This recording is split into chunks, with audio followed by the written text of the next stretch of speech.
Hello, everyone, and welcome back to the Green Flag. I'm your host, Lukas Wacker, and with me, as always, we have got Kyle Cushman, bringing you the latest and greatest in the world of motorsports. And today's a bit of a special episode. We're going into our silly season predictions. If you don't know what that is, it's basically where all the driver moves and the transfers happen, and it's just our predictions. It's probably going to be wrong. It's basically going to It's be wrong. definitely Don't gonna go be off of wrong. our word. It's just a fun little thing that we're doing. So first off, Kyle, how are you doing today? Because this is going to be a fun episode. Yeah, I've been looking forward to this one for a while now. It's starting to get close to that silly season time. It's definitely unique to motorsports where the driver movement for the season following happens in the middle of the season for the most part. Obviously, there's a few moves that happens after the season's over, but very unlike any other sport where it's season and then off season. The off season kind of blends in with the middle part of the actual season. So I'm excited to talk about this. And I'm sure we've got some pretty interesting things to talk about today. But yeah, I'm excited for it. Yeah, same here. I've been looking forward to this one. We've had discussions about this. When should we do it? It Seems like the finally perfect worked time to out do this it. week. Yep. Yeah, and before August, that's usually when traditionally it all starts. But before we get into our silly season stuff, we have some news. We recorded on Monday with our weekend recap of the NASCAR events, and we've had some news since then, Couple mainly in big Formula ones. One. A Yeah. couple big ones. Over on Thursday in Formula One, Sergio Perez tested positive for COVID-19. He initially had an inconclusive test, and then they retested him, and then he was confirmed to be positive. So that is forcing him to miss this weekend's British Grand Prix. Obviously, a huge loss for Racing Point, and there was a lot of speculation on who would go into that seat. A lot of fun on Twitter, drivers like handing in their resumes kind of thing. Lots of different options for Racing Point to choose from in a very competitive car this season.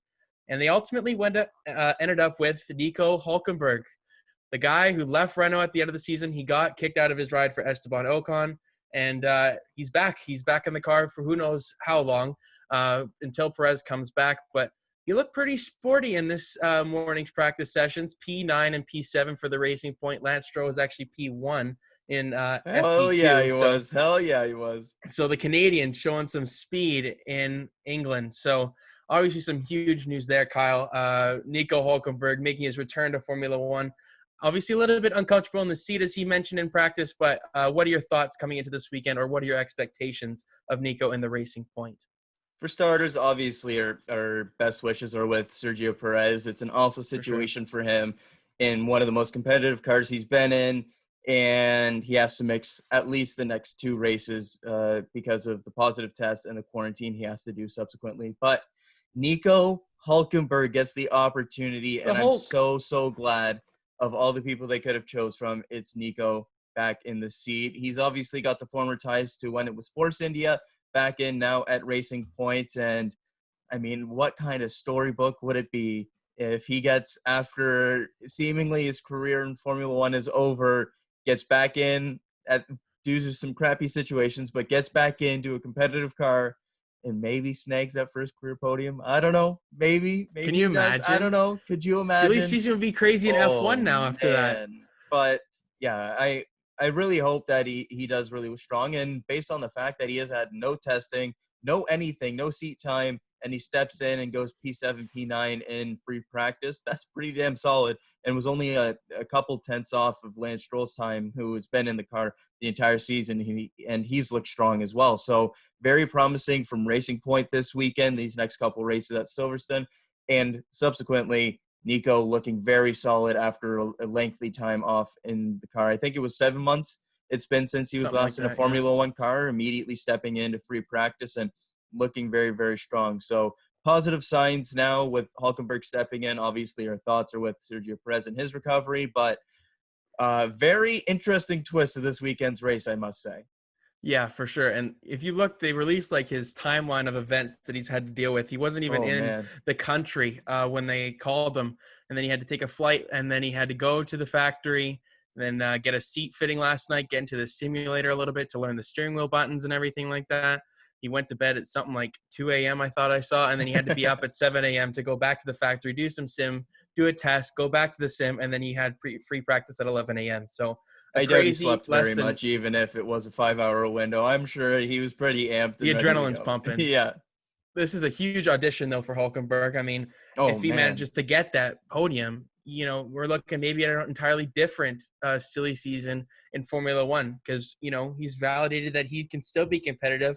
If he goes out there and gets a podium after having a 7-month break, if he beats Stroll to a podium too, man, there's a lot of different options. I'm sure there's a lot of teams that would be looking to snag the Hulk into their lineups for 2021. So, obviously, our thoughts and prayers are with Sergio Perez during this difficult time for him. Hopefully, he comes back healthy and better than ever and gets those points back that he desperately needs to keep that ride after the rumors we've discussed in previous shows with the controversy on if Vettel would take his seat or Stroll's seat in Racing Point. But first and foremost, it's about the health and safety of Perez. So, obviously a huge opportunity, like we said, for Hulkenberg. Really looking forward to this British Grand Prix after we were expecting Mercedes to dominate. But, there's a different kind of storyline developing here. Racing Point and Red Bull seem to be really competitive this weekend.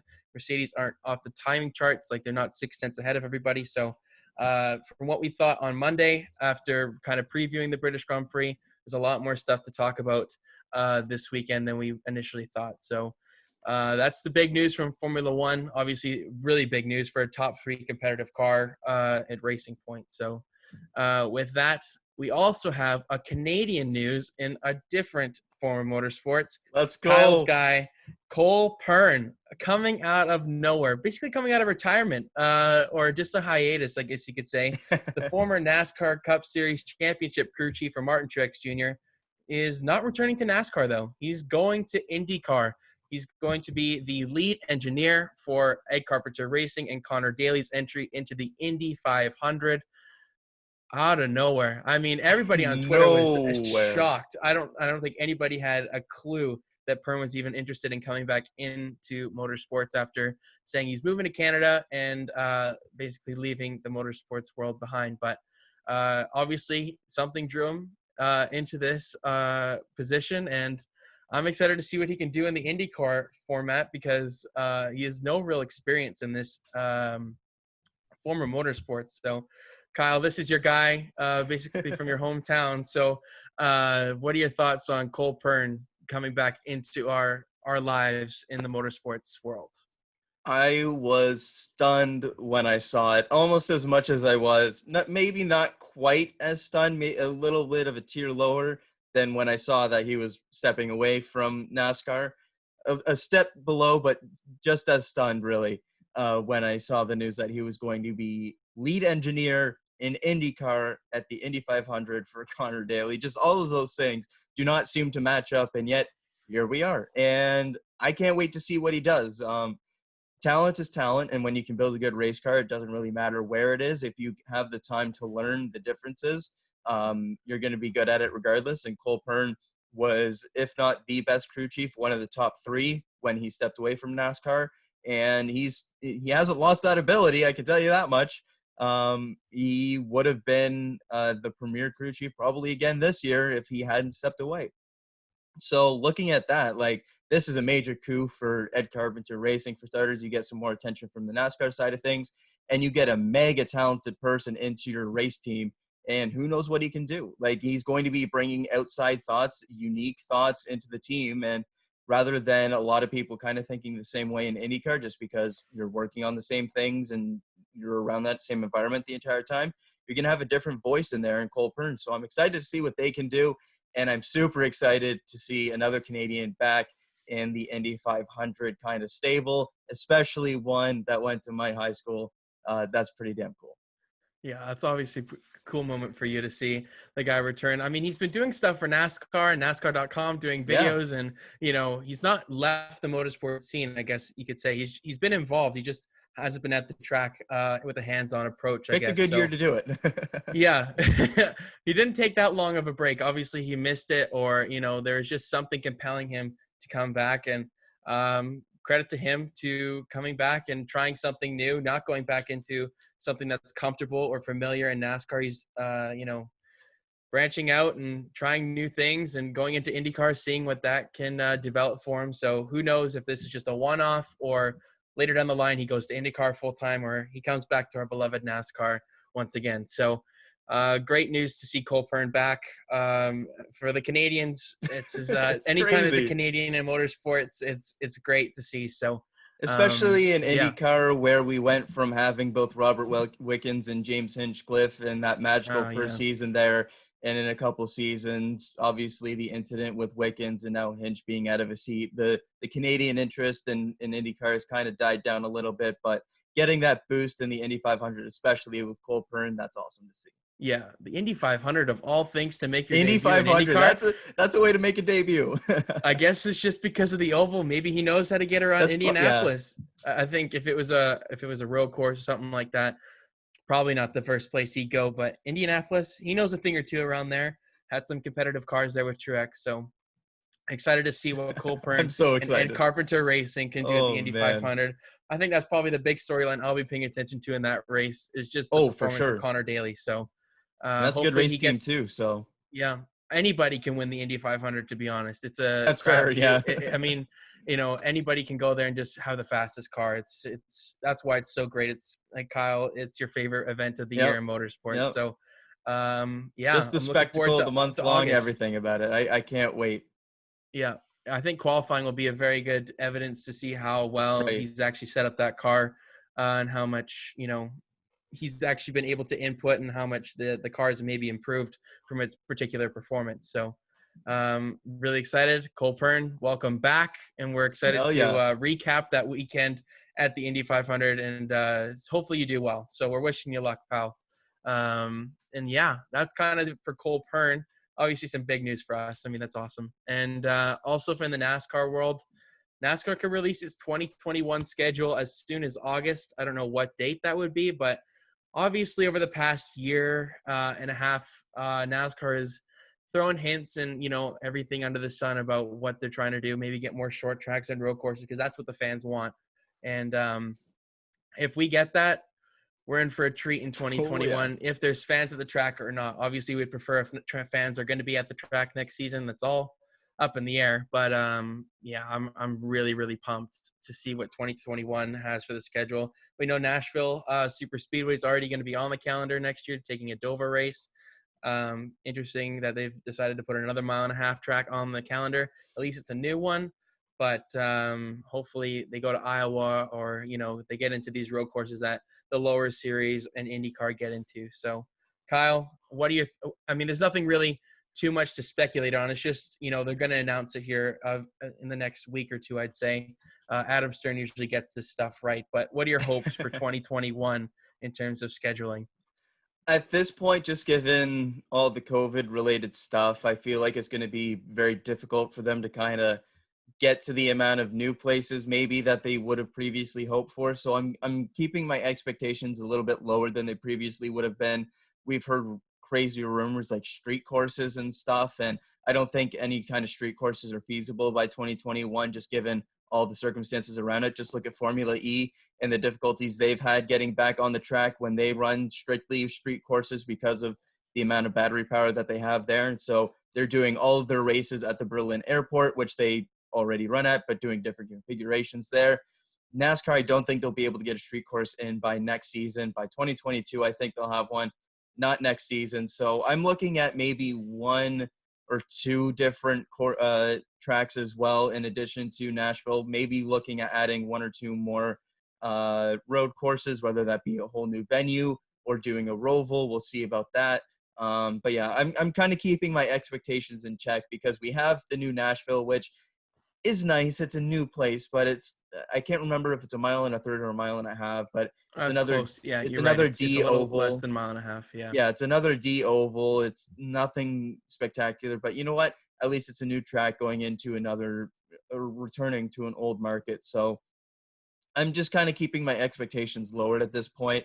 I don't really know what you can expect at this point. Like, we're not going to get like 3 new short tracks out of the blue. Like, basically at this point, I'm hoping for maybe an Iowa date, and then maybe like a Road America, Mid Ohio, just another one of those road courses, and maybe an outside shot at one one more roval race. But we'll see about that. I think a lot of it could have to do with kind of the rest of the scheduling this year. You look at the Daytona Road Course and whatnot, trying some stuff out there. But I just really don't know what options they really have at this point, given all the COVID-related stuff. It's a difficult situation for them, and I'm kind of interested to see what they've come up with the schedule due to all the extenuating circumstances of it all. Yeah, I think it's probably best to keep your expectations low in Yeah. something like this, because if they over, if they meet your expectations or they exceed your expectations, it's a treat. Yeah, So because it's all just been overhyped, the fact that all the contracts end this year and they basically have a clean slate going into next year. And that's kind of unfair for NASCAR's part because they're not going to be able to completely blow up the schedule by next season. This is a gradual process that slowly starts to change, not something that happens overnight. And so we'll start to see some changes into 2021 and then more into 2022 and onwards. But we got to keep our expectations in check going into this season or into next season.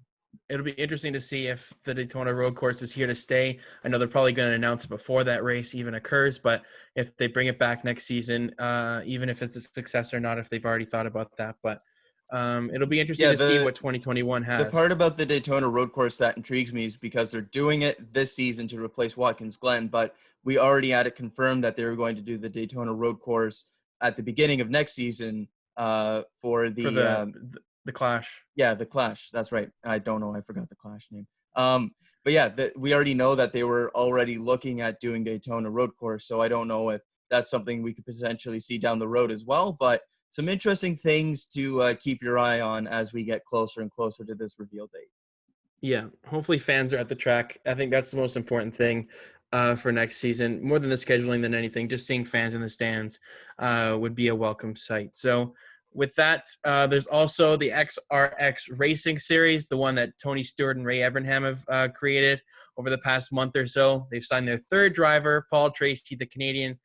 He's joining the series, and obviously, we speculated James Hinchcliffe would be the person that could be the Canadian, but Paul Tracy, coming out of the broadcast booth in IndyCar, is going to go into this series that Tony Stewart and Ray Evernham have created. So excited to see what Paul Tracy can do behind the wheel, because there was an image released of the car, and then the splitter was huge, and then they got backlash for it, and then Ray Evernham is the people's crew chief, as they like to say, and they took the splitter back a couple of inches or whatever it was. So it was funny just to see that if they are doing something like where the fans can have that much input into the car design, we're in for a very interesting thing. If Twitter's designing the car, I don't know if it's the best thing, but I mean, it's gonna be interesting. That's for sure. It's gonna be interesting to see what the full look of the car is. I bet that they'll release that by the end of the summer sometime, with the first image leaked or like the first image posted.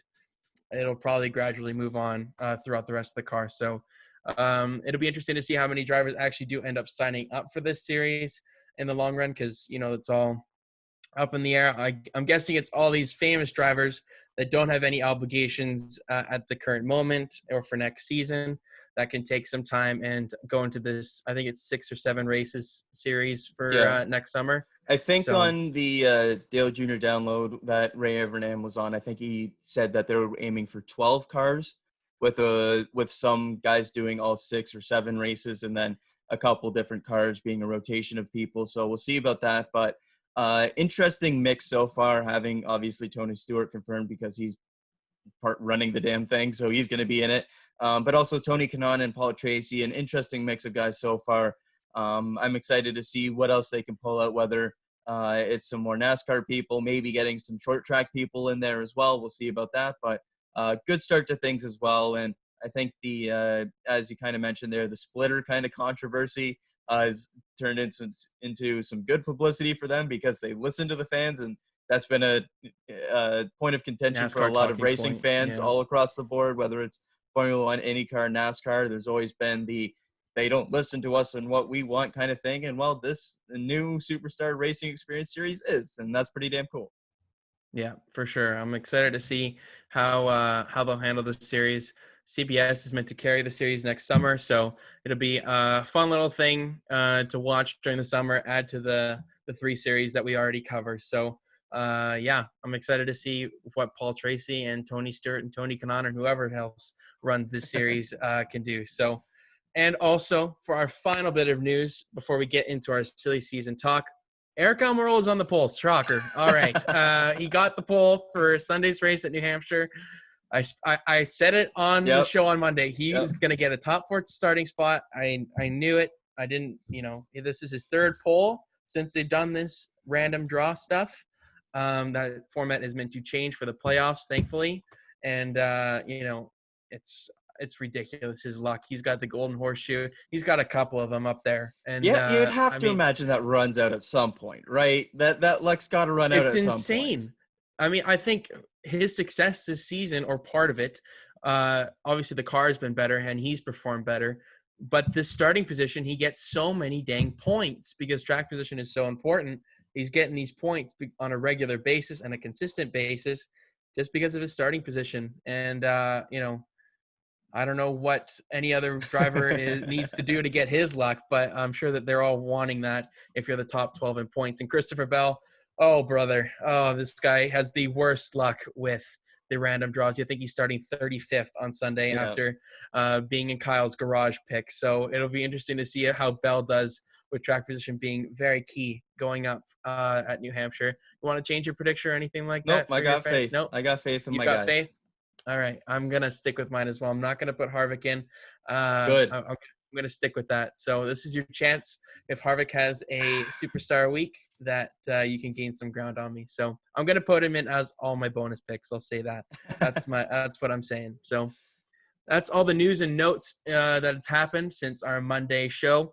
And with that, Kyle, here we go. The moment we have been waiting for. Silly season prediction time, and I think we should start off with the big names because that's what people are here for. It's the big rides that are available, and I don't think there's anyone bigger right now in terms of the free agency market than Brad Keselowski.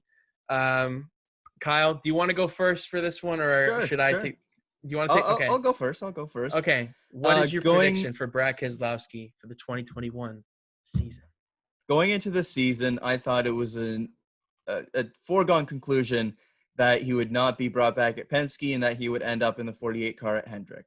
Given the kind of lackluster season he had at the end of last year, specifically the playoff performance, given the crew chief swaps that we saw and him kind of, no disrespect to Jeremy Bones, but arguably getting the worst of the 3 crew chiefs there and that kind of rearrangement there. And all the signs were pointing towards a split, especially given some of the comments we saw at the beginning of the season. But as the season's gone on, the performance that we've seen from Keselowski, I think he re-signs with Penske. I think he stays in that 2 car for at least a couple more seasons. And the main thing with that is that Austin Cindric's been good, but I don't think that they want to rush him up to that 2 car and kind of overhype him, push him in too soon, and kind of have him fall off the rails, similar to what we saw with Daniel Suarez having to jump into that car too soon. I don't think they want to make that mistake with him. I think that the way that Cindric's route goes is eventually going to the 21 car and then going to Penske, which is why I think that Keselowski signs an extension with Penske and stays in the 2 car for at least the next 2 seasons. I agree with that. I have Keselowski staying at Penske in the 2 car as well. There's been a little bit of talk lately that contract talks are progressing. While it may be slow, these things take time, but there is a mutual agreement between the 2 that they want to, re-up with each other. I think Brad fits the Penske mold. He's been there for so long. With that 48 car seeming an ever-distant thought for him now, I think that's the only competitive ride that he has really left other than the 42 car, I guess you could say, at Chip Ganassi Racing. The 2 car is the last remaining competitive ride that I see for the 2021 season. So I also have Brad Keselowski staying at Penske in 2021. Yeah, if we had done the show a little bit earlier, I would say, 48 car could be him for sure. I think he was lined up for that, like you said, but I think Keselowski stays in the 2. I would say if there's any situation where Keselowski doesn't return to Penske, he's going to the 48 car. I don't see him really going anywhere else. And I think that Hendrick ties there. I think that Hendrick won't make a decision on the 48 car until Keselowski makes his final decision. Because I think that Keselowski is probably still his number 1 target in free agency. And if he does decide to stay at Penske, then he goes elsewhere. But at this point, given his performance this year and given kind of the Penske pipeline and specifically Austin Cindric and the fact that he's so closely tied to the organization, I think they want to save him rather than rush him in and kind of ruin that for him. He's had some success recently that's kind of maybe swayed some stuff. Maybe we'll talk about that a little bit later. But that being said, I think Keselowski returns to the 2-car this year, and we're in agreement on that one. Yeah. Hopefully we're right on that one. I think that one may be one of the easiest ones to maybe predict right now. I don't know. It kind of throws a wrench into things if it doesn't happen. Yeah, if he goes to the 48, my entire free agency stuff is blown up. Oh, yeah. I'm going to say he stays in the 2, like we said. So moving on from Brad Keselowski, I want to talk about Jimmie Johnson really quickly. The guy who's retiring after this season, the 7-time champion. He doesn't look like he's done with racing, though. He's been doing some tests. He's shown some interest in the IndyCar side of things. But, Kyle, do you think that Jimmie Johnson will take the year off in 2021, or is he destined to be somewhere else in a different series for that year? I think that there's an outside shot that Jimmie Johnson does an IndyCar race this year. You look at the track that he's testing at, and it's Indianapolis Motor Speedway.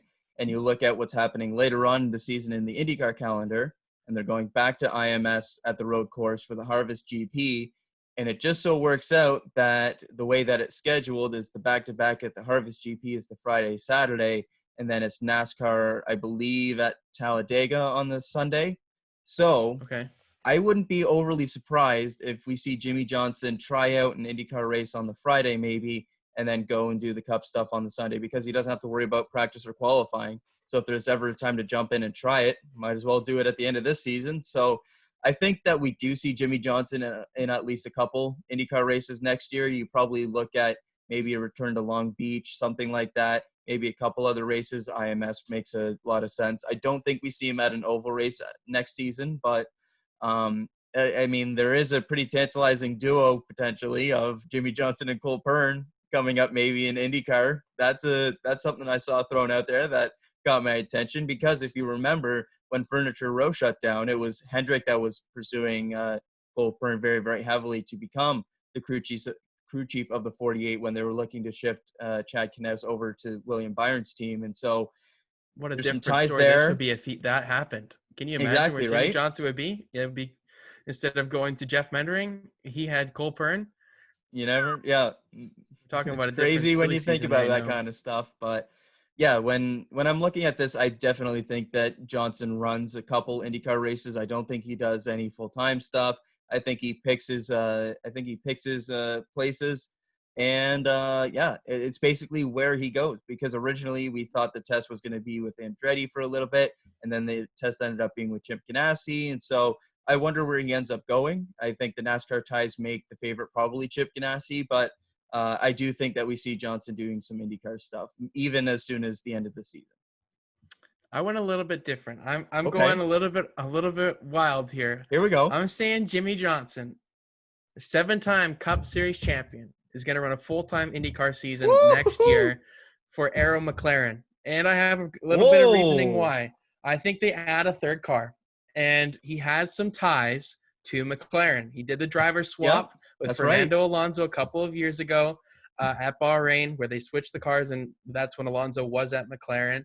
And it's a Chevrolet also. I think he stays with Chevrolet. I think that's a key aspect. He's going to stay with Chevrolet because he wants to. And I don't see him going to Penske because it's Penske Racing. So I think that's McLaren, Chevrolet. I think it's a perfect match. I know he hasn't done any testing for them, but I think that would be something that they would be interested in. And they would give them great exposure as a newfound team in IndyCar for their second season. Having a veteran like Jimmie Johnson in your lineup does not damper anything. So I'm going to say Jimmie Johnson. I know it's a bit of a wild one.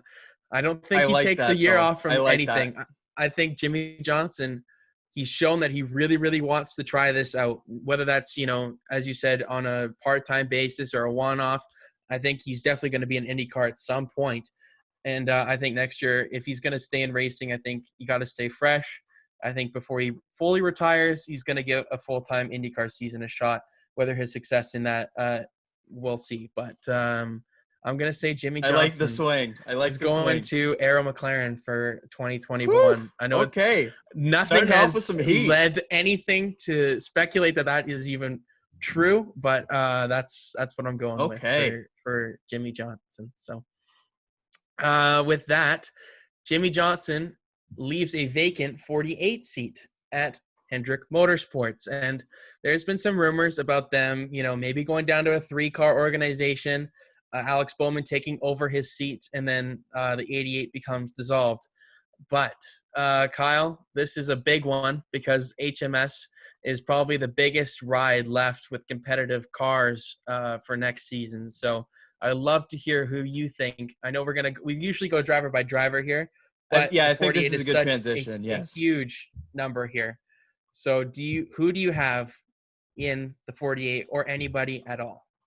I do have somebody in the 48. I think that the idea of them shutting down the 88 car is pretty out there. I think that's a last resort kind of situation. But I think that given some of the ties that he has, and given his performance this season, I think it makes all too much sense for Tyler Reddick to take the step up in equipment and jump over to Hendrick Motorsports. We saw him originally in the Xfinity Series with Junior Motorsports, which is kind of what you would your first thought process is the kind of pipeline to Hendrick just because of the Dale Jr. connection there and the Chevy, all that kind of stuff. But he made the switch over to RCR because he thought that the route to Cup would be quicker, and that's correct.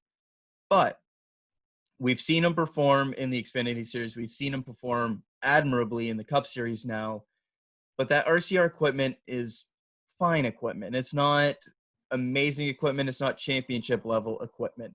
And Tyler Reddick is looking like he's going to be a championship level driver in the future. And given his age, given his performance this season, it all fits in with what Hendrick has right now. You look at the ages of their drivers right now, and obviously you would probably like to add in another veteran driver there, but he fits in perfectly with the age of Alex Bowman, Chase Elliott, and he's a couple years older than William Byron there. So it fits in there with kind of the youth movement going on at Hendrick Motorsports. Obviously, I mentioned the ties with Junior Motorsports there in his past there, and he's still running a Chevy, so it's not like you have to change up there.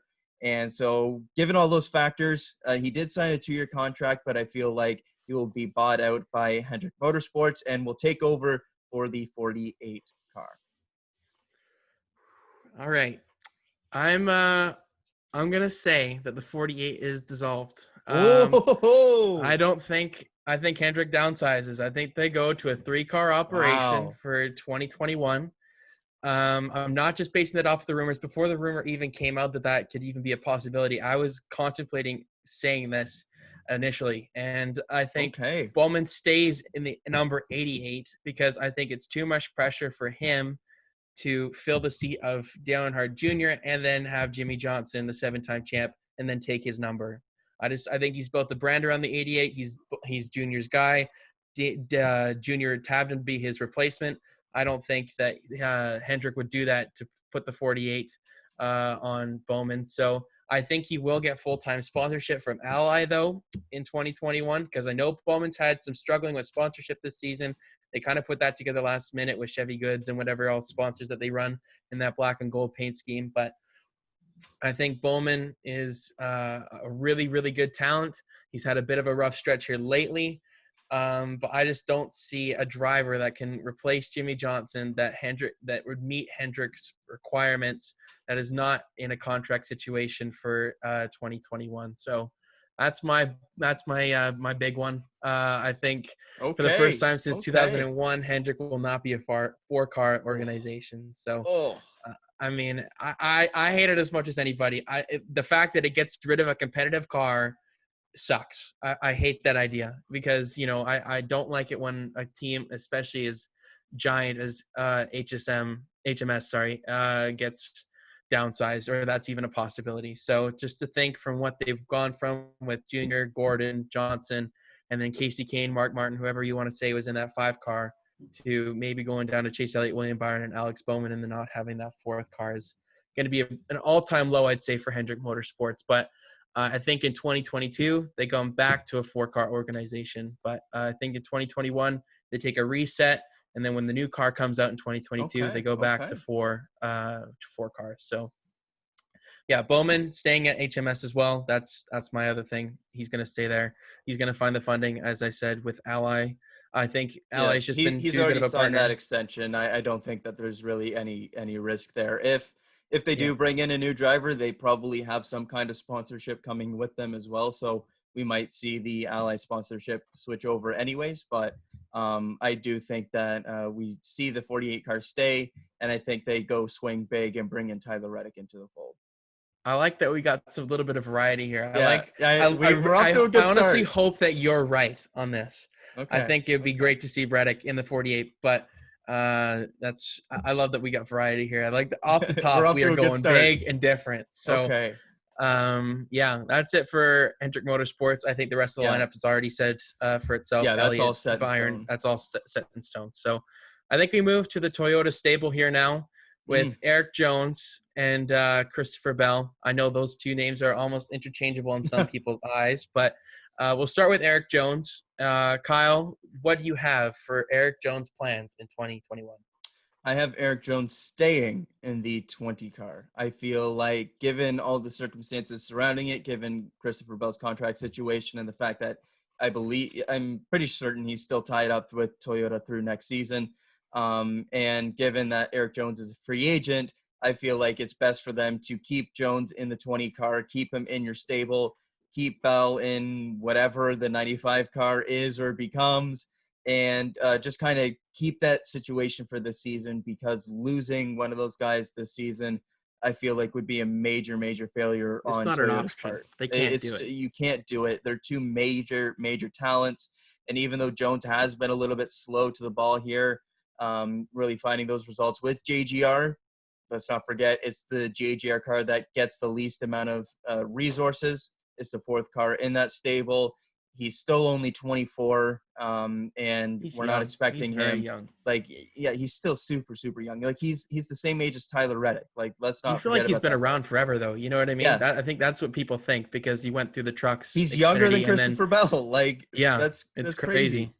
But yeah, I think that Jones stays in the 20 car, and subsequently, I think that Christopher Bell stays in either Levine Family Racing or whatever becomes of it. I don't see any prospective buyer coming in and switching manufacturers. I feel like it'll be a straight swap there, at least in the short term, given the fact that this car has been competitive and buying into that team, the elevated price because it's been a competitive car. I can't see anybody going in and switching the manufacturer and essentially worsening your equipment. I feel like anybody coming in and taking over for Bob Levine, if that does happen, will at least stay with the status quo while Christopher Bell's there. So I actually have no change coming with Christopher Bell and Eric Jones. Obviously, questions about Levine Family Racing, but we'll see where that goes. I wonder what you have going on at the Toyota camp. I have the exact same. I think that they stay in their current positions. I think if there was another Toyota team that that's remotely competitive. I'm not trying to disrespect the 96 car or anything, but that's the part though. There's not a whole lot of options. If they had other options, I'd look elsewhere. I'd say Jones probably gets the boot kind of thing, and then if Levine Family Racing, if Bob Levine sells his team or whatever, Bell would get the 20 car. Jones would get the boot out of the JGR, but then they'd make an alliance with whatever team Jones would go to. So, but for 2021, I have them both staying. I don't think Jones has done enough to get the boot. I don't think Bell has done enough to deserve the 20 car yet. That may be down the road. I think depending on how long Truex or Hamlin stays at JGR, I think that's maybe the best in route for Bell into that stable instead of Jones getting the boot out. I think one of the veterans. I don't think Kyle's going to go anywhere anytime soon. I was thinking, a couple years ago, I was like, what is the off chance that Kyle makes his own, Cup Series team with his organization? But that seems like not even a possibility with funding. That seems and something that's like that. way down the road, even if it is a possibility. If he were to do it, I think Brexton Busch will be the first driver in that car. So I think it's a long ways down the road. But for Eric Jones and Christopher Bell, they stay in the 20 and the 95 respectively. And obviously those were two big names coming into this season. Eric Jones was rumored to maybe even go into the 48 car at some point. All these names were all going for the 48 car because it is that big ride. But high profile, man. Events. Yeah, it's how can it not be? It's a 7-time championship winning car. So with that, Eric Jones, Christopher Bell, we both have them staying. I think that's the most likely route. Haven't seen anything to suggest otherwise. So now I think we go to the Ford camp with SHR, with Clint Boyer and Eric Almirola. Obviously, the two guys over there. Harvick's locked up. Cole Custer's locked up. So don't worry about those two. But Eric Almirola and Clint Boyer, I had – again, if we did this in the off season or before the season started, it would be very, very different from what I have right now. But Kyle, what do you have with the two SHR cars? And we can even include Chase Briscoe into that because he's in the SHR Xfinity stable too. I would be shocked at this point if Almirola doesn't get an extension, given that he has the Smithfield sponsorship with him and the performance that he's shown this year. He's clearly been the number 2 guy at SHR, and I feel like I'll get to it in a second, but having 2 changes at that team is pretty extreme. I feel like we see 1 in the actual SHR camp, and where that comes for me is the 14 car and Clint Boyer. His entire time at SHR has been pretty disappointing, and given the season, we haven't seen that race winning ability from him. We've barely seen him in top 5s competing up at the front, and given the age difference between him and Cole Custer and the similar performance that we've seen from them, obviously a very slow start for Custer, but has turned it around recently to the point where I'd almost argue that the 14 car is the worst of the 4 SHR cars at this point. I'd agree with that. I feel like Clint Boyer is given a I won't say given the boot. I'll say mutually parts ways with SHR, retires and jumps into the booth at Fox. I feel like given the amount of times that he's been in the booth in the Xfinity and trucks this past season, it's him preparing for the possibility of being in the booth next season, and it just makes all the sense in the world for everybody involved. SHR can look for an upgrade in that 14 car, which has been a disappointment since Tony Stewart retired. Fox gets another guy in their booth that adds a much needed flavor to that booth there. And the replacement of the 14 is where things get very, very interesting, because I feel like it is. Everybody has 2 names that they're looking at. It's Chase Briscoe, who's the SHR prospect in Xfinity, doing fantastic things in that 98. And it's the prospective return of Kyle Larson and what's going to happen there, because even if Kyle Larson is the number 1 guy there, or on their list, there is still some hurdles that he has to get over to even return to NASCAR. Let's not forget, he has done the sensitivity training, but he hasn't been reinstated by NASCAR for a return. I don't know if that's because nobody's contacted him for a return, or if that's NASCAR really figuring things out as they go along. But that being said, I feel like Kyle Larson will return to the Cup Series next year. And I think he does so in the 14 car, given the fact that Tony Stewart has shown in the past that, quite frankly, he doesn't really give a damn about controversy, given his own controversies, and given the fact that he brought Kurt Busch into that 41 car, given all of his history, and helped him turn around his career and kind of give him a bit of a redemption arc. I feel like we could see something similar here with Kyle Larson, and I feel like the sponsorship issue with him isn't really that much of an issue for SHR, because we've seen them be very, very comfortable self-sponsoring their cars with Haas on a lot of different cars, whether we've seen that in the past with Clint Boyer, a lot this past season with Cole Custer. I feel like they're very comfortable with that situation, and if it means getting a top talent like Kyle Larson in, I feel like they'll do it. And then obviously you've got the dirt ties with Tony Stewart. At the beginning of the season, it made the most sense for Kyle Larson to go to Stewart Haas.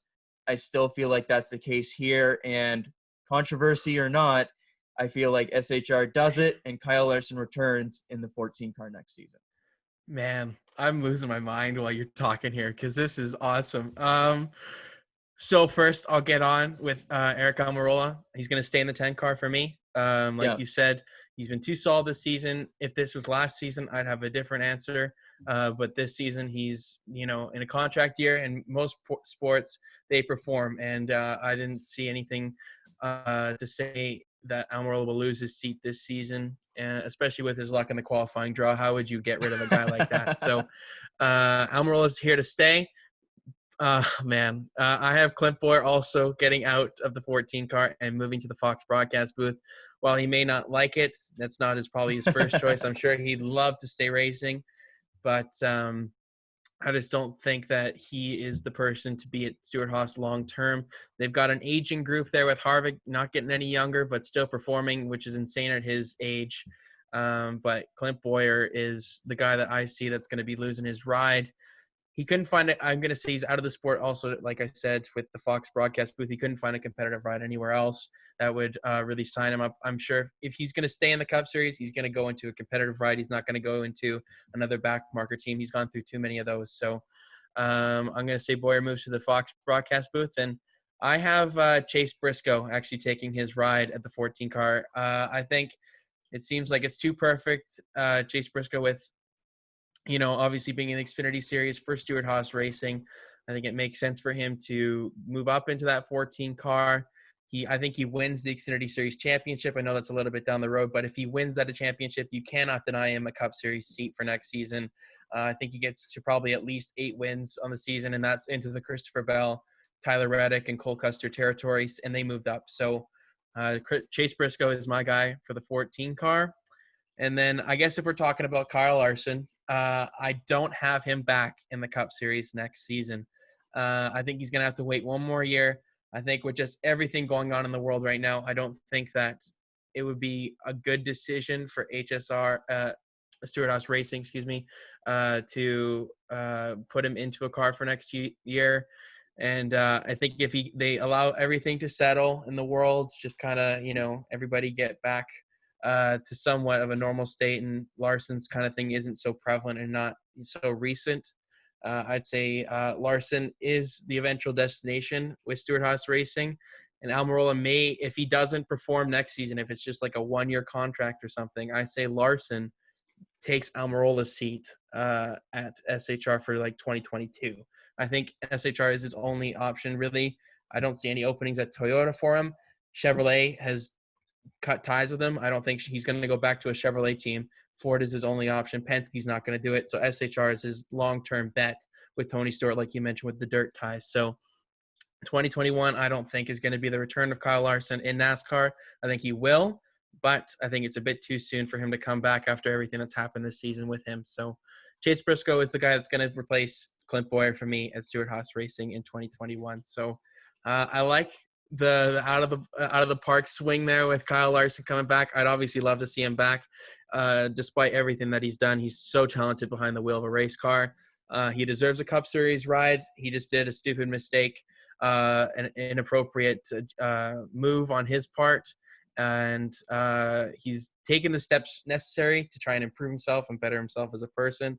I just think 2022 will be the best bet for him to come back. So, Kyle, those are the kind of like the bigger names, I guess you could say, with the big stables, the big powerhouses in the Cup Series that we've got in terms of names. And this morning, actually, we kind of move on from SHR. I'd say, are you good with that? Yeah, that's good. Yeah, I'll get to Chase Briscoe a little bit later. Okay, perfect. And I'll get on to Tyler Reddick a little bit later as well. And, Perfect. I'll go with Chip Ganassi Racing next. Yes. With that 42 car, because we've got Matt Kenseth in there right now, returning for the 7th or 8th time in his career, coming out of retirement, it feels like. But Matt Kenseth is in that 42 car. And just initially, I think this is going to be a pretty quick one. But do you think Matt Kenseth is in the Cup Series in that 42 car for next season? No. Okay, perfect. That's off the board. We can agree on that. I don't think he's in there either. Yes. So who do you have replacing Matt Kenseth in the 42 car for 2021? Well, today we got a very interesting report and a tie that I really hadn't made before, and it's Bubba Wallace's sponsorship with McDonald's and Chip Who would have thought, Ganassi's hey? McDonald's sponsorship with McDonald's. Hey, it works. It's a good tie to make, and it's something that I really hadn't thought about previously, because I'd really made the tie with Bubba Wallace just returning to Richard Petty. But that being said, that tie kind of makes sense. But given the history that Ross Chastain has with that Chip Ganassi team, I feel like it's a foregone conclusion at this point that he ends up in that 42 car. It's interesting that report does come out but I would be shocked if Ross Chastain doesn't take over that 42 car. We saw him perform in the Xfinity Series with their Xfinity program. He was going to run the full-time season last year until everything happened with DC Solar. But the fact that they've kept their ties, given everything that's going on in the past year and a half, is very, very impressive to me. I think he's shown his talent with Paulig this year, going up against some bigger teams and competing just as well. As we mentioned last time out, he leads the series in top tens. He doesn't quite have that win this season, but we saw him step in and do solidly in a short-term basis, taking over for Ryan Newman while he was out injured. And I feel like Ross Chastain finally gets his shot in top-level NASCAR equipment in the 42 car with Chip Ganassi next season. All right. I went a little bit off the board once again. Okay. I did not go with the traditional rumor of Ross Chastain going to the 42 car. Chip Ganassi loves winners. I know he said that in the past. That's his famous trademark kind of thing that he's done. But I know that kind of left you off there a little bit. But I'm going with a guy who has outperformed his equipment this season, who is a rookie. I'm going to say John Hunter Nemechek. He has ties to Chip Ganassi Racing in the past, goes over to the 42 car in 2021, leaving a vacant Ford spot for some lower series guys to come up and fill that spot, which we'll get to. But that's another swing I'm taking with John Hunter Nemechek taking the 42 car. He won an Xfinity race in that 42 car a couple of seasons ago. I think it makes a lot of sense for him to go there. He's done exceptionally well from anything that we've ever expected from the kid. I think they want to stay a little bit young because they've got the veteran in Kurt Busch. Perfect match to coach a guy like John Hunter Nemechek. While I think Ross Chastain, I don't think he's got talent. Don't get me wrong. I don't know if he's premier Cup Series talent like everybody has said. I think if he had a couple of wins this season, I would have him in the 42 car. But with his performances in the Xfinity Series this season, he's been super consistent, fourth in points. I think he's, maybe going to be in the championship for the season. I don't think he has done enough from what we initially expected him to do in the Xfinity Series, and relatively decent equipment down there. I mean, Kaulig Racing has really improved over the past 2-3 seasons. And I think Ross Chastain just isn't quite there for Chip Ganassi Racing. Maybe he's the replacement for Kurt Busch if he retires in the near future, but I don't think next season is Ross Chastain's debut in the top Premier Cup Series ride. So another difference. I like it. I like that you mentioned the Kurt Busch thing, because I had that connection in the back of my mind, and instead of going with Nemechek now, I think that they get Chastain into the stable now. And when Kurt Busch retires in probably at the end of next season or a couple years down the road, then I think they snag Nemechek. But I think that Chip Ganassi ends up with a stable of Nemechek and Chastain. But it's interesting that we have opposite guys getting in there at this time. But I think that's what a very story that would be if seat. we got that right. We're looking so far down the road that we get that right in a couple of years. I think it's very interesting that that seat in general, because I think the entire time we've been focused on Chastain, as am I. But Nemechek's there in the background that has past ties to Chip Ganassi, and now we're getting reports about Bubba Wallace. I don't think it's as much of a foregone conclusion as we previously thought it was. Do you think Bubba's going to stay? We'll just talk about him right now. Yeah. Does he stay at Richard Petty Motorsports? I have him staying there for at least the next season. I feel like the positive momentum that they've had this season, given the support that Richard Petty's shown him this season, I understand why their team would do due diligence and kind of look elsewhere, see what the options are. But I would be a little bit surprised if they do move on. I don't see any potential move to RCR, and I don't really see a move to Chip Ganassi at this point. The McDonald's ties make sense. I understand why they would maybe reach out and see if there's something to do there, but I do see them staying with Richard Petty, given all the positive momentum that team has had and that he has had in that car. Yeah, I agree. I have him in the 43 car as well. I think he's Petty's guy. I think it's just a really good combination in terms of the history of the 43 and what Bubba is making with his own history right now. I think it's a really good match. I think he should stay there long-term, despite what if his successes. I think it's just a really good seat for him to be in. No teammates, no distractions, just him there. And I mean, RPM has made every single statement that he's their guy and they want him to be their yeah, guy long term. This isn't a situation where it's kind of iffy on both sides. It's been dead set from Richard Petty that he's our guy and we want him in this car long term. And Bubba Wallace is just doing due diligence, as I said, seeing what the options are. But that being said, I think he returns to the 43 car and would be pretty surprised if he isn't in that 43 car next year. yeah, definitely. Especially after all the sponsors that have been kind of hopping on Yeah. board this season, I think it would be a really big shock if he were to leave all that behind. But to say that this is the year if he's going to make a move, to make a move, he's in the public Yes. spotlight. He has leverage, I guess you could say, in terms of getting a good ride. Chip Ganassi Racing with the Chevrolet ties makes the most sense in terms of what he can achieve. What a story it would be if he goes to the 48 car. Not going to say that that's even a possibility, but if they're looking for, someone to be in the public spotlight that's positive and is doing the right things, I can't think of anybody better than Bubba Wallace. So Bubba Wallace, I'm going to say, staying in the 43, Richard Petty Motorsports. I think Petty loves him. I think Bubba loves Petty. And that's my prediction and Kyle's prediction for 2021. I think maybe just quickly, Matt DiBenedetto. I had him on my list as well. We kind of skipped over him, but where do you see him for 2021? Yeah, he is a free agent at the end of this year, which I think a lot of people are forgetting. But the main question is Austin Cindric's recent run on ovals enough to propel him into a Cup Series ride next season? And my answer to that is no. I think that he hasn't shown enough consistency on the main tracks that NASCAR goes to yet. And because of that, I think that DiBenedetto gets another year in that 21 car. I think that seat is Austin Cindric's in 2022.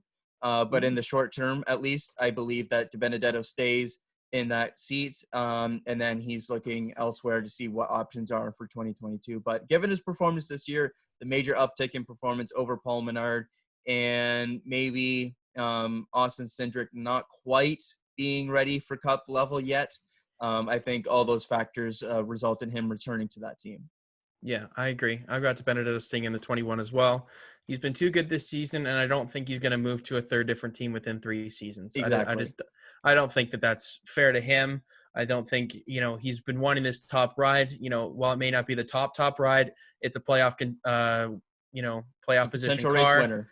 Yeah, and I think, he's proven on multiple occasions this season he is in a position, given the right circumstances, to capitalize and get that win. He may even get that later this season. Who knows? But I wouldn't bet against it, considering who you've seen win this season. So I think Matt DiBenedetto is here to stay, and at the 21 car, Wood Brothers and him seem like a really good match. Yes. And at the Ford camp as well. So I think he's a good he's like, in my opinion, he's like the best fourth driver that Penske could really have for their stable. I think he's a great addition to that trio over there. So DiBenedetto is going to be there for 2021. I'm interested to see what 2022 brings, if you think Cindric's going to take that ride from him. So who should we talk about next? Because we've got, I guess, I haven't done my Tyler Reddick. You have got him going to the 48. I think we should go that 8 car because I have that seat open and I don't know what you have. Okay, perfect. You can go first. No, I think you should because we know what my car is okay. Like. I want to know. Yeah, that's fair enough. Yeah. I've got Reddick staying in the 8. I'm going to be I've got that spot for Reddick. I don't think he leaves Richard Childress Racing after just one season. I think he's going to give it another shot. I know that there's, that whole Twitter controversy when he was in support of, Bubba Wallace, and, Donald Trump had the whole scuffle that we've discussed at length on this show.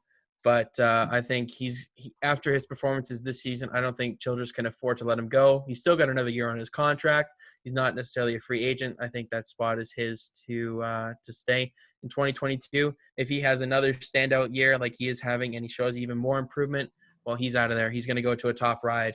Someone will sign him up. But for 2021, I've got Reddick staying in the 8. What do you got? This was an interesting one for me because RCR doesn't have an immediate prospect coming up that's ready for the Cup Series.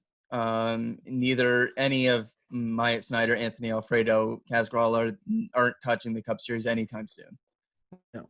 So I had to look back to some conversations that happened over the winter with a certain high-profile free agent that had some rumors to potentially be going to RCR that didn't end up coming to fruition.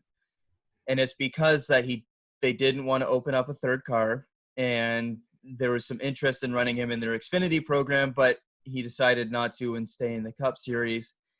And that is Daniel Suarez going to the 8 car and the ties to RCR. There was plenty of conversations about him going to that team over the past winter that didn't end up coming to fruition because they didn't want to open up that third car. They have Tyler Reddick and Austin Dillon there, and he didn't want to go to their Xfinity program. He wanted to stay in the Cup Series. With that 8 seat open and no real prospect coming up ready to take that ride like Tyler Reddick was, I don't see a return for Daniel Hemrick, quite frankly. And so because of that, Daniel Suarez has been performing very adequately in some backmarker equipment. I feel like he's shown that he's good enough to step into mid-tier equipment and be a solid driver. And I think that happens in the 8 car, taking over for Tyler Reddick, who takes the big jump up to the 48. Yeah, that sounds pretty good. That's a good one. I'd totally forgotten that Suarez had been linked to RCR over the offseason. That one's a bit of a swing. That one's a bit of a swing because that's all reliant on Tyler Reddick getting that 48 ride. But if Reddick does leave, I feel like Daniel Suarez is the perfect replacement for him. No, I agree with that. That's a good prediction right there. Okay. I mean, the 8 car is kind of locked up here. You've got Suarez. I've got Suarez definitely moving in the offseason. But I've got him going to JTG Doherty Racing. Okay. Because Ryan Preece, I feel like I know under certain circumstances it's not been his fault, but Daniel Suarez is outperforming him in really worse equipment. And I think, while Preece coming up through the JGR, betting on himself kind of thing, similar to Ross Chastain, he did a great job while he had that opportunity. But while in the Cup Series, he hasn't done enough, in my opinion, to keep that ride, especially when you look at his teammates' performances with Stenhouse. I know he's kind of dropped off here, but and Chris Buescher last season. So I say Ryan Preece loses his ride in the offseason to Daniel Suarez. I know it may not be a significant jump up, but any chance that Suarez can move up to a more competitive car, I think he'll take. I think he goes to Chevrolet, but to a different organization. So Ryan Preece, I'm going to say he's going to go down to the Xfinity Series for 2021 and going to run the 8 car part-time for JRM. He's done it a couple times. He's gone down there. I think, he's kind of reminding me of Daniel Hemrick a little bit right now in terms of, really underperforming in the car. And I don't even know if he was necessarily worth it in the first place necessarily, but, that's all in the past. But I think Preece, if he can prove himself like Hemrick has tried to do this season in the 8 car, then I think he could see himself back in the Cup Series eventually, but I don't see him at that organization next season. So I guess, Kyle, you can go on if you had anything for the 37 car for 2021. Yes, I do. I also have Ryan Preece going back down to the Xfinity Series, but I'll get to that a little bit later. My replacement is obviously different than yours because I have Suarez going to the 8 car, and I have Corey LaJoie going into that 37 car. I feel like he's earned a step up in equipment. He's made it very known that he's looking to take a step up this season, whether that's the letter that he gave to Rick Hendrick about the 48 car, those kind of things. But I feel like he's deserving of it. And given what's going to happen with the 32 car, in my opinion, I feel like it just makes the most sense for LaJoie to take over that 37, pair with Ricky Stenhouse, and give JTG a bit of a step up in terms of Ryan Preece. Ryan Preece is a solid driver, but we've seen this year, obviously the bad luck excluded, that he hasn't been all that fantastic, especially compared to Ricky Stenhouse, who has shown major flashes this season in their equipment. We haven't seen that at all from Preece, and I feel like that costs him his ride this season. Corey LaJoie has been fantastic in very mediocre equipment with Go Fast Racing, like we saw with Matt DiBenedetto previously. I think he takes that bet on himself and ends up getting that 37 ride with JTG. Now, the trickle-down effect for that is what happens with the 32 car for me, and that's where Chase Briscoe goes for me.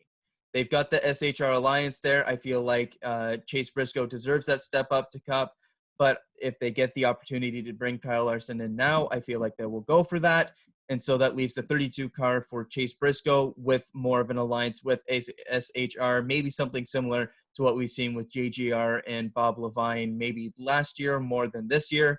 But I feel like we see a step up in productivity from the 32 car and with further alliance with SHR, and Chase Briscoe gets that ride as he looks to find an opportunity to jump into SHR in a couple seasons time when either Kevin Harvick eventually retires or if Eric Almirola starts to falter and he takes over that ride. But I see LaJoie stepping into the 37 and Briscoe stepping into the 32 in what are my final two moves of the Cup Series. All right.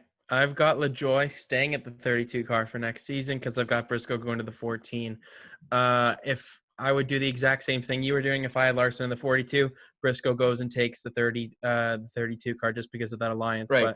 But I don't think LaJoie has done. I mean, I know everybody loves LaJoie. How can you not? But I don't think he's done quite enough to go. I mean, I don't even know if it's necessarily even that big of a step up, to be honest, to go to the 37 car from the 32.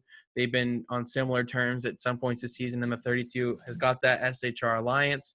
I don't know if he necessarily wants to leave that. So I think he's a Ford guy too. I think he fits that too. But yeah, I've got LaJoie staying at Go Fast Racing in 2021. So it's obviously that trickle-down effect of yes. your big name moves and what you do with the prospects on where they go. So I like that we've got a bit of variety on that one.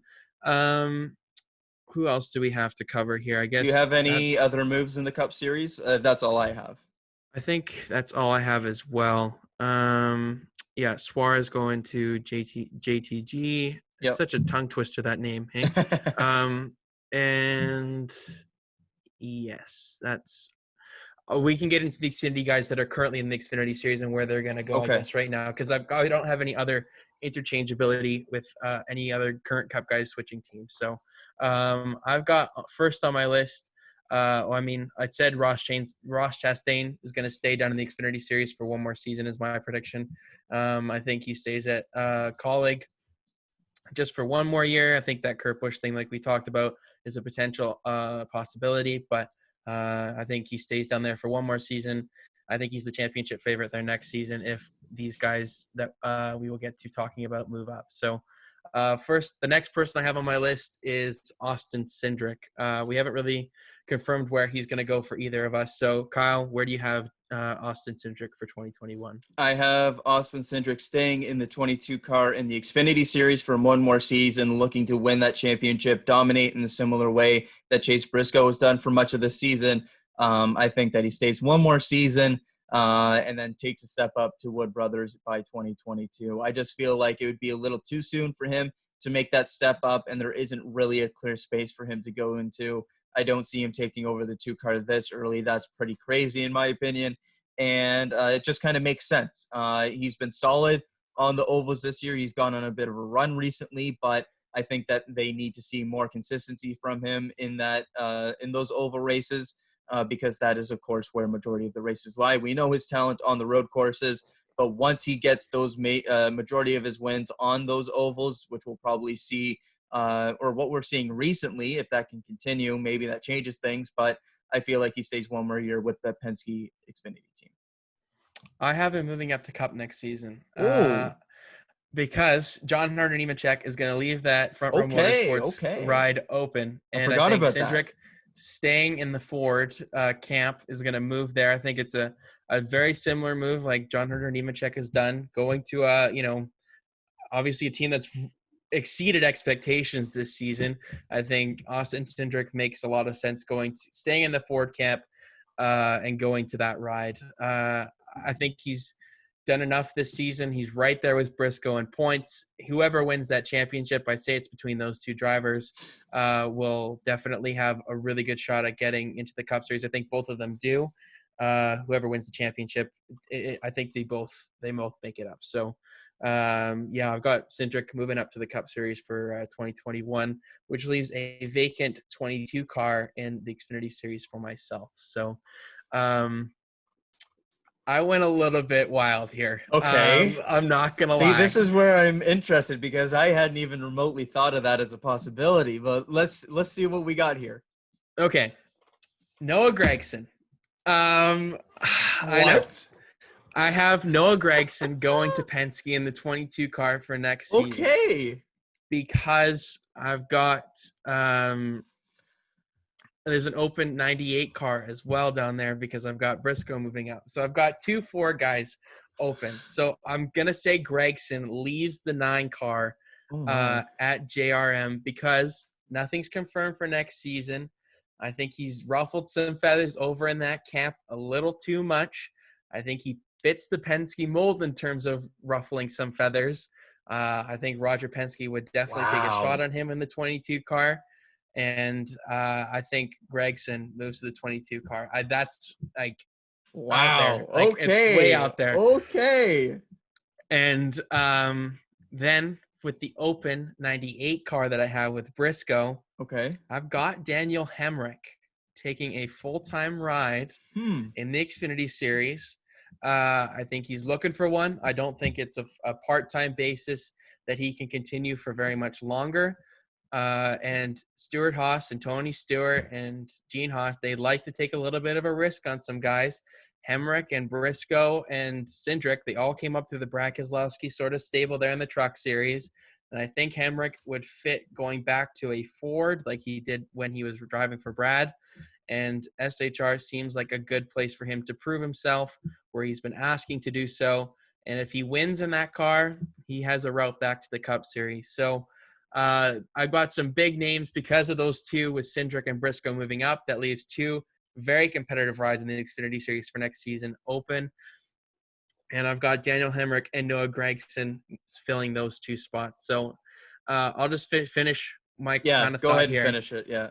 Because I've got a 9-car open at JRM. And out of the blue. That's a huge ride because it's a championship-winning car, as proven by Chase Elliott, William Byron in the past. And I've got a kid in the Truck Series that's really outperformed himself this season. And he goes by the name of Zane Smith. I've got him moving up to the Xfinity Series full-time in 2021. I think he's done enough down there to prove he's a very good talent. He's ran with Kyle Busch down there in the Truck Series. He's taken it to him. And I think he's shown me, and staying in the Chevrolet, because I had to do a little bit of like thinking on this one, because there's a lot of Chevrolet guys down in the Truck Series, but maybe not too many prospects, I'd say, coming up. But Zane Smith and JRM, they kind of seem like they fit together a little bit. And Zane Smith ran a couple races for them last year.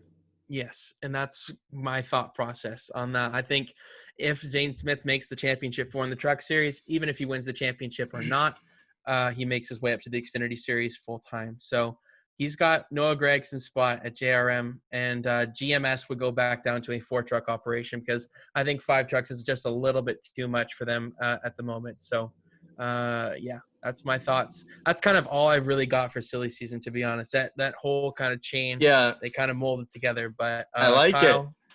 what are your thoughts on that? Because I mean, it's a bit out there. No rumors have suggested the Gragson one was way, way off the board. I was not expecting anything like that, but I like it. I like the swing. And I like your thought process kind of with the resulting trickle-down effect that you had there. I definitely agree with some of the thought process there, but I went a little bit different. Obviously, you have some things staying the same. I have some things differently just based off of what happened with our Cup Series. So I'll just go right down the order, beginning with Junior Motorsports. I have the 3 main running the full season staying. But the key here is that 8 car for me. And the last 2 seasons, we've seen them do a rotation because Dale Jr. has run one race in just kind of like a one-off. After Homestead this year, we didn't hear that same, I'm going to do it again this year. In fact, we heard quite the opposite, that this might have been my final race. Previous to these 2 seasons, we had the Junior Motorsports running a full 4-car full-time field. And I feel like the 2 guys that we've seen this season in that 8-car are kind of battling for that spot next season in Daniel Hemrick and Jeb Burton. And that's why I have Daniel Hemrick running a full season in the 8-car next season for Junior Motorsports. I feel like that makes a lot of sense given how many races he's run from them this season. Dale Jr. kind of being a bit hesitant to return behind the wheel next season. And so I feel like Junior Motorsports returns to a 4-car unit full-time next season with Daniel Hemrick running the season full-time. Another guy that you didn't really mention at all, Ryan Preece. You said that he's going in a part-time with the 8, but I have the 8 being filled by Daniel Hemrick full-time. So I have Ryan Preece going full-time in the 98 car, given his ties with Kevin Harvick. Obviously, he's one of the clients of Kevin Harvick's agency, and so I have Ryan Preece stepping into that 98 car, given those ties. But this is where I go a little bit off the board a little bit. I have the 00 returning. Whoa! And Ryan Preece taking the 98 car and kind of running in that Kevin Harvick kind of affiliated kind of role kind of thing. But there's a Ford driver down in the in the Truck Series that has really taken a big step up this season, and he's about the only one that's really done so out of their quote unquote prospects, and that's Ben Rhodes. I have Ben Rhodes finally making the step up to Xfinity, and he does so full time in the 00. I don't really see any other Ford being available, and I feel like Ford is going to want to maybe start picking up that pipeline behind Austin Cindric there. They don't really have anybody else in the Xfinity Series right now, and so I've got Ben Rhodes going to the Xfinity Series in the 00. So that's where I start to go off the board a little bit. Oh boy. For starters, a much more simple one. I've got RCR making the 21 car full time next season with Anthony Alfredo running the full season. I feel like this season doing the kind of the split with Myatt Snyder and him, kind of seeing who runs the best and who can get the seat for next season.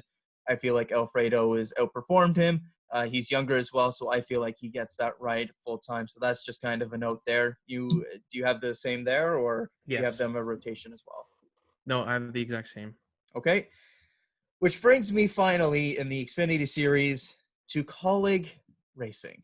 And obviously I have Ross Chastain making the step up, which means that there's an open car. But I have them having 2 open cars because I have them expanding to a 3-car stable and making the 16 full-time with AJ Allmendinger running the full season, which leaves open one more seat.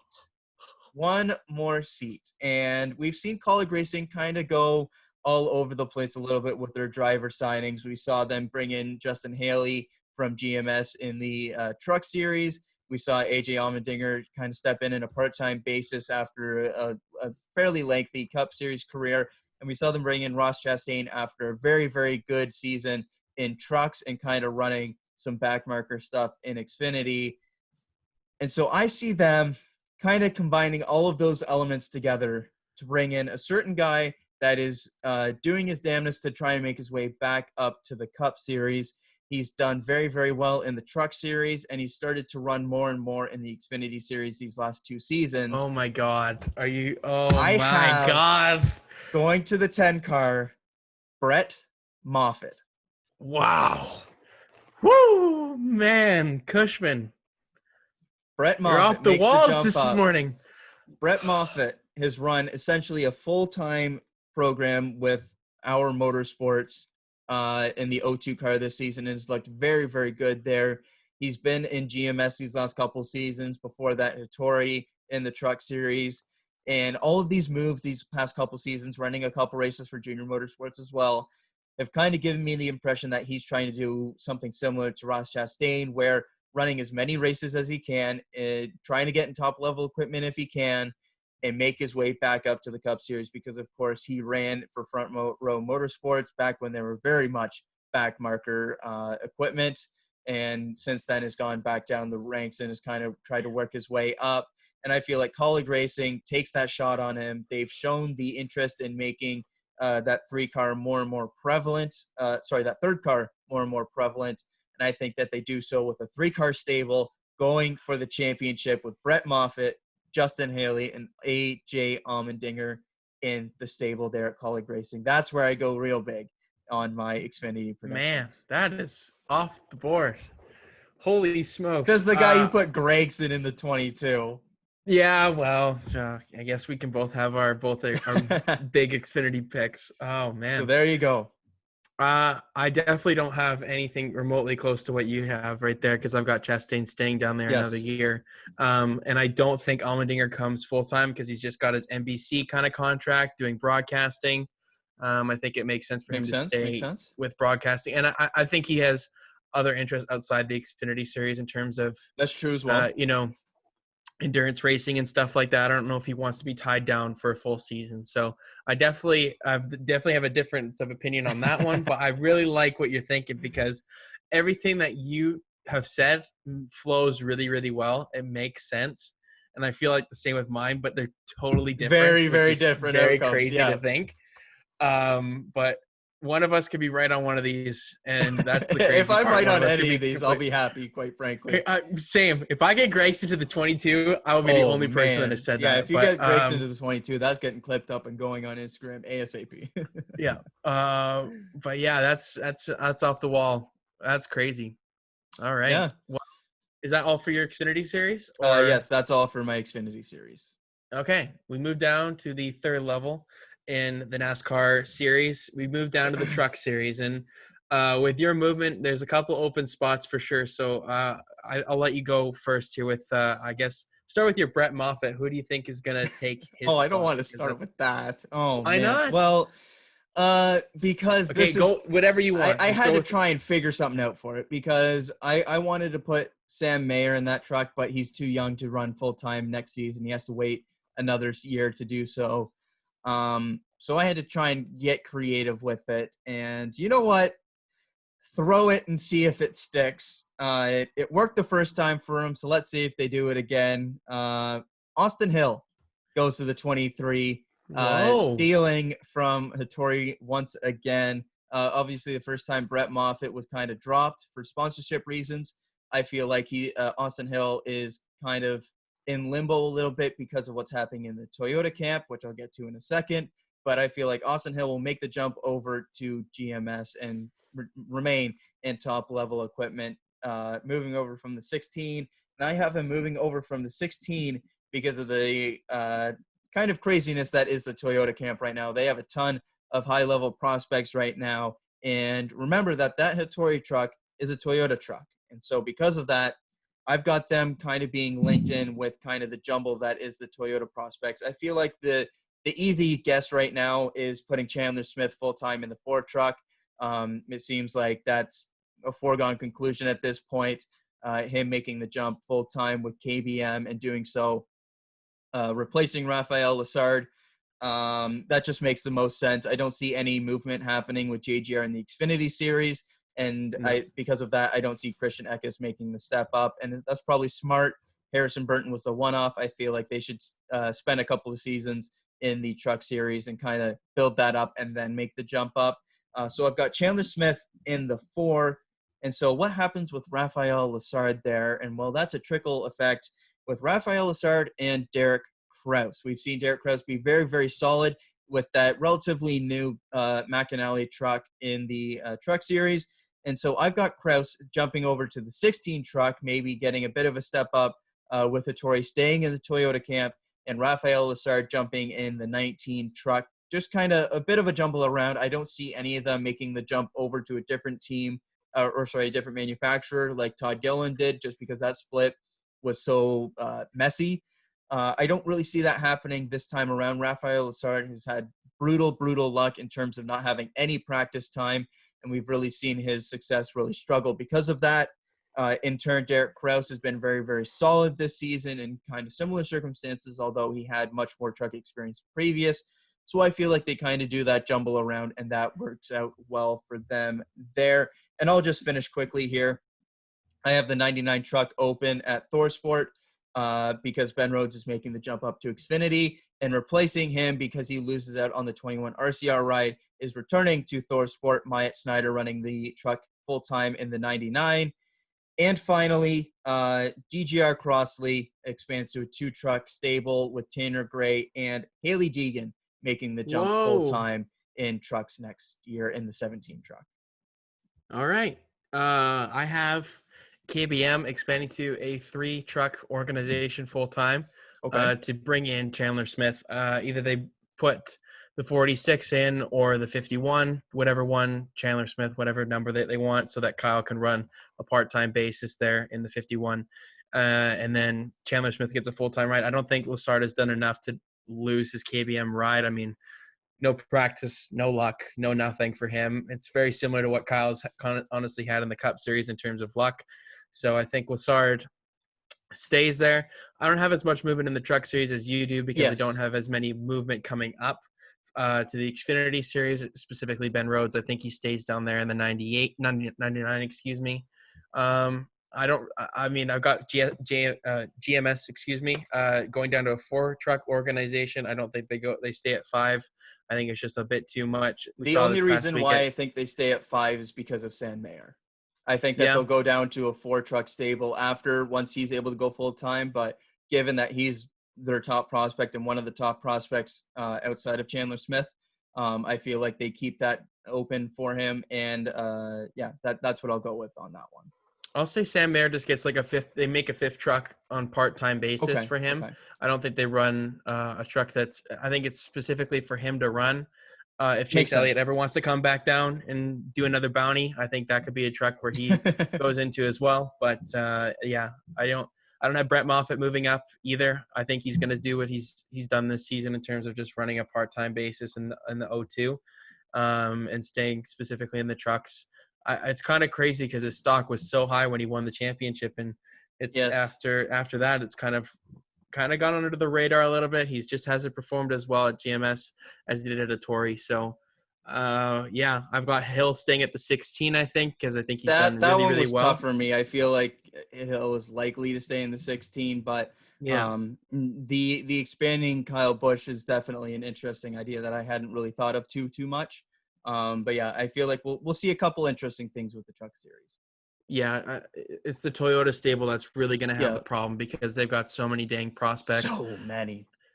And Haley Deegan, I hadn't really considered her for a Truck Series ride. I didn't think she's done enough in the ARCA Series this season whatsoever to deserve a Truck Series ride. I know she's got the sponsors and the backing immensely to promote her up to the Truck Series, but I think another year in ARCA will do her well. You can't rush a development. I know she's a female driver and she's going to make a lot of money in terms of bringing in sponsorships for a team. She's going to be very valuable, similar to Danica Patrick, but Patrick kind of rushed her way up too quickly, in my opinion. So I think if they take their time with Deegan and they develop her properly, I think she has to be in the top to at least an ARCA Series points for that to be a consideration, but she just hasn't run enough. I mean, this past week at Kansas was a perfect example. I mean, she was nowhere even remotely close. I know that part of that is car equipment and the resources that they have, but I still said that you need to see a little bit more from her in the ARCA Series for her to move up full time. So,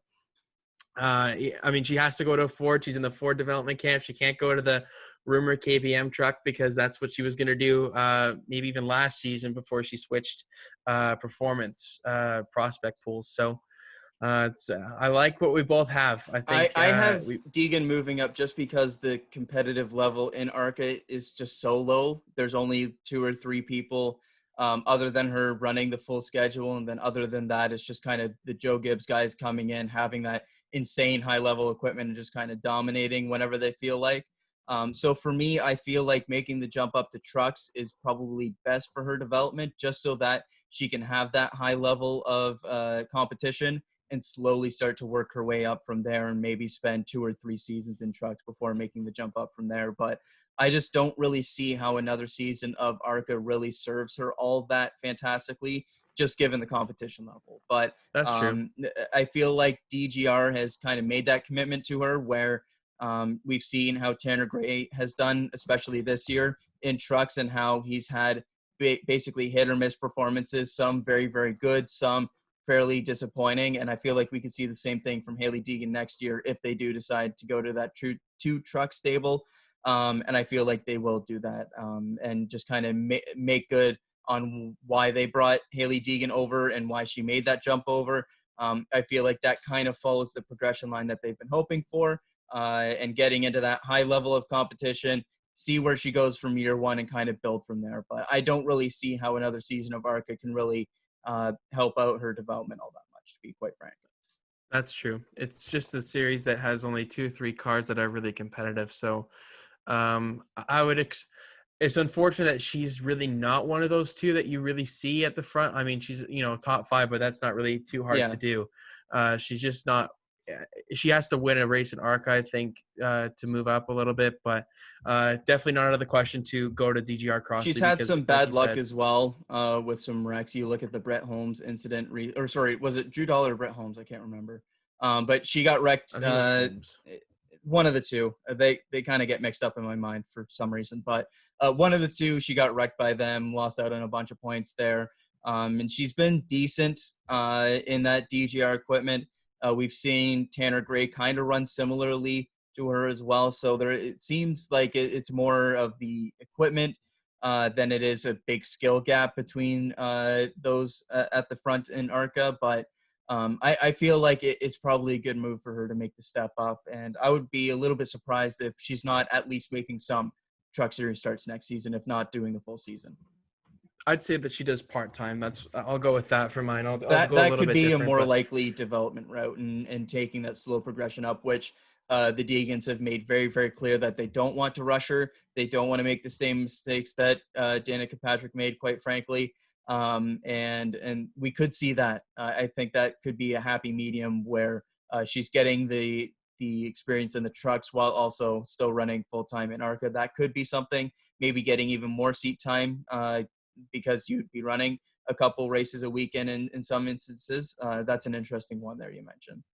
Yeah, I also have Ty Gibbs running a little bit of a part-time schedule. He's definitely he's basically taken over the Chandler Smith kind of get mixed in the 51 for sure. Yeah, I'm excited to see what he can do. Yeah, I think he's going to go part-time, run quite a bit of the schedule in that 51 when Kyle's not able to run it. So that, I don't know who else they really have to fill that 51. I'm sure they'll find Brandon Jones comes down there from time to time to get they're going to go for owner points with the 51. That's what they always do. So, but I say that probably Smith goes to the 46 car there then because I don't think Kyle would transition from the 46 on his part-time. So, I don't really have anything else. No, that's all I got. This has been good. That was fun. I got to be honest. I didn't know how much variety or differences that we would have, but we definitely have. We picked a good year to do it because of the amount of free agents. But oh boy, this has been good, and that just the fact that our two predictions are so different just shows the amount of different possibilities that we could see in this silly season, and that's why it's such a good silly season, because there's so many different opportunities. And we didn't even mention any real wild card stuff that can happen, like we kind of saw last year, where all of a sudden Chris Buescher makes a switch over to Rush Fenway when we thought he was locked up at JTG. Stuff like that happens every single year. And so we didn't even mention, or we mentioned it, but we didn't predict Brad Keselowski leaving, the trickle-down effect that would have of Penske all of a sudden having a ride available, all that kind of stuff. It's a very, very exciting time for NASCAR silly season, and we'll slowly start to get these stories and rumors trickling in, as we saw today with kind of the first silly season rumor in a while with Bubba Wallace maybe being linked to Chip Ganassi Racing there. But we really haven't got any silly season news since Alex Bowman re-signed, and that was a long time ago. So it's been a little while, and I'm excited to see where things go, because this is shaping up to be a wild silly season. Yeah, I'm really excited to see. I mean, we came into this season. We discussed it. What's the big storyline in our Q&A show as well? That 48 car, what happens to it? And Yep. I mean, it's the huge ride. Jimmy Johnson leaving a giant gap in the sport, not just leaving the seat, but the sport as a whole. So I'm excited to see. That's my main storyline going in, to see what happens with Hendrick Yes. Motorsports. And I I think think that's my number one as well. yeah, just going down the stretch here, it's something that hasn't been talked a lot about much in terms of any sort of reports. It's just the recent one with possibility going down to 3, but who knows how likely that is. But we've discussed everything that we can think of at length here. It's been a great This has one to been a good discuss. one. Yeah.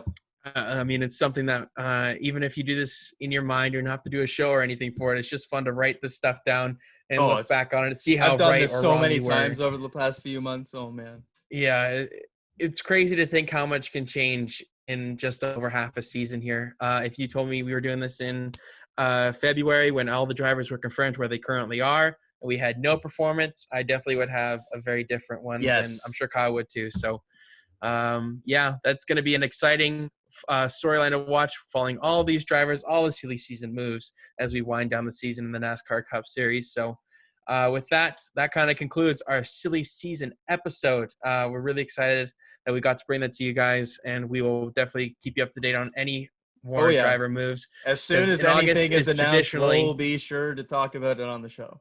yeah, August is traditionally the big month in terms of everything getting set in stone, because we saw last year with Chris Buescher and Ricky Stenhouse, that swap kind of came really late in the season, and Stenhouse is Matthew kind of Benedetto scrapping to came put out of something in. nowhere. Yeah, it was just that Yeah. was even wild last season, and those were among some mid-pack teams. So we got some big drivers up for Yeah, we grabs got here. the high profile stuff this year. Yeah, and it's so different compared to other sports because you don't really know the terms of the contracts or anything like that. Yes. It's all speculation.